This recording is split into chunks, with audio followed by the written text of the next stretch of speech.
Hi again then guys, and welcome to a type of tune setup which we haven't covered in a long time, probably 5 or 6 months now on the channel, and the advantage of not logging in to your Forza Horizon 3 game for like 6 months or so, as I haven't, is that thanks to YouTube and thanks to the community, I'd earned like 47 million credits from my storefront. So thank you all for those 104,000 downloads or something like that I've had. It's insanely cool. But in order to kind of revamp the interest, get you in the mood for Forza Horizon 4, if of course you're not already, for those of you who are already playing Horizon 3 again to get back into that mood, or maybe you haven't stopped playing it, it's certainly got a ton of fun to have, I'm doing a couple of extra tunes as we move into the Horizon 4 stage, just to top off some of the coolest cars and some of the ones which earning all of those credits actually allowed me to buy, which I didn't have before. So we're kicking off first of all with the classic Ford GT40. As you can see, it's in S2.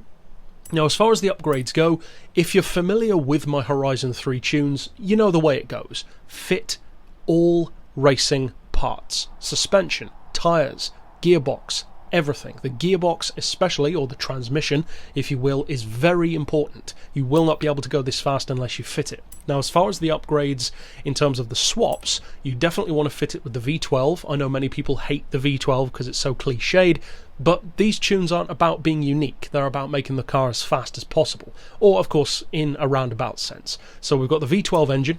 Of course you want all-wheel drive to get all of that power down, and as far as the aspiration, I would recommend the twin turbo. Then as far as the rest, fit everything. The only thing that I would recommend not fitting is the wings, because you just don't need them, as usual.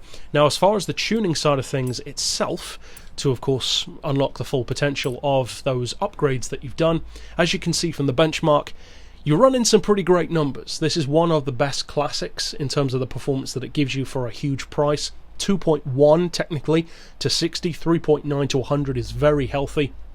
As is, of course, that top speed of 273. It can actually get up to about 274 if you push it hard, so very, very quick.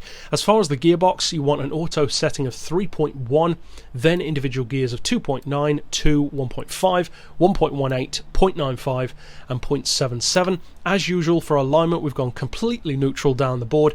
I've opted for 4 degrees of caster on this one, so right in the center. I find that's really good for this car, but of course you can change it if you need to. Anti-roll, we've just rounded off to 25. Springs on 135 and 220 with the lowest possible ride height. Dampers on 11, 18, 5 and 8.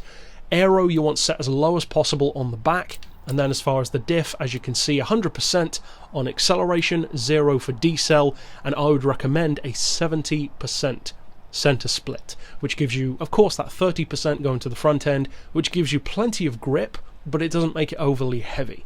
So, of course, what you want to know is, as always, how fast can it actually go?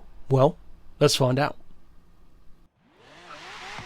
Now, as far as these classics go, you've got some which are fantastic through the straights, not so good through corners, like the D-Type for instance. It's okay through corners, but the top speed more than makes up for it, quickest car in the game. Then you've got others which are really good through the corners, but maybe not so much in a straight line, like your classic Mini, that kind of stuff. The great thing about the GT40 is if you can afford to save up the 3.3 million, maybe you get a good deal from the auction house, or if you just unlock the car on a wheel spin, it's definitely worth putting some cash into, or using some of your perks to upgrade it for free, because it's really good. The handling is fantastic for a car of its age and its power. As you can see, it gets up to that top speed, in fact beyond the benchmark, as I said, of 274 really easily. If you adjust those gears just a little bit more, you could well get it up to 275, maybe even a little bit further if you want to tinker around with it, but of course I'll leave that down to you. This one is not on my storefront because my storefront is completely full, so if you want to copy this one, you'll have to do it from the video here.